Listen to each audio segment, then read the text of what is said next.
Je reviens sur le débat qu'on trouve notamment dans le monde de la Bible.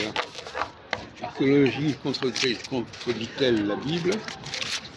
Et certains diront que la Bible contredit l'histoire et l'archéologie. Mais pas au sens où on le dit croit généralement. Je vais m'expliquer en quelques minutes sur ce point.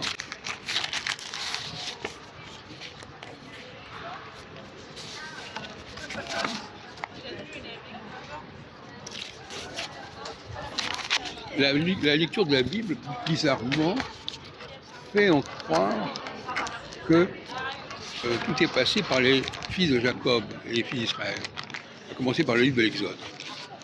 Donc en réalité, la Bible est une contrefaçon de l'histoire biblique, mais pas une contrefaçon qui veut désavantager le royaume d'Israël, au contraire une contrefaçon qui veut désavantager le royaume de Juda. C'est en cela que nous nous opposons à Thomas Romer et à Israël Finkelstein. La contrefaçon, elle est pas elle est dans l'autre camp. Il suffit de lire le livre de l'Exode ou encore Isaïe 45 pour voir les contrefaçons échafaudées par les tenants du royaume d'Israël, même quand ce royaume d'Israël a disparu. Mais les populations locales, elles, n'ont pas disparu. Et les raisons qui ont amené à la création du royaume d'Israël étaient là avant la création d'Israël, et elles ont continué à exister après la destruction du royaume d'Israël.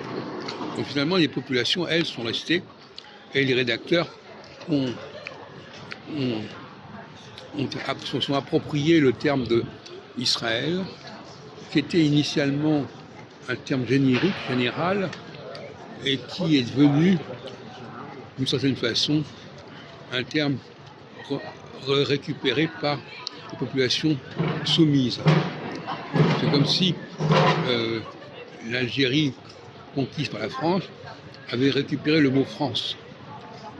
Comme ça, enfin, il y a des astuces de ce genre qui peuvent se produire, des contrefaçons, des fausses représentations.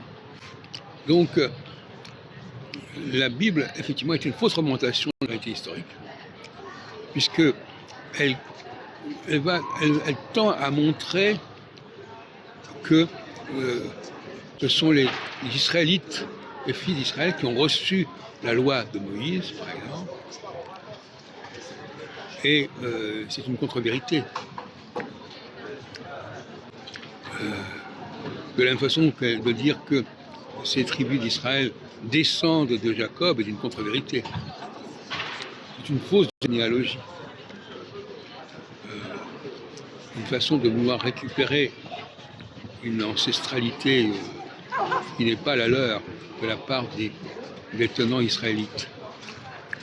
La confusion est d'autant plus complexe que la création en 1948 de l'État d'Israël a encore plus faussé les représentations.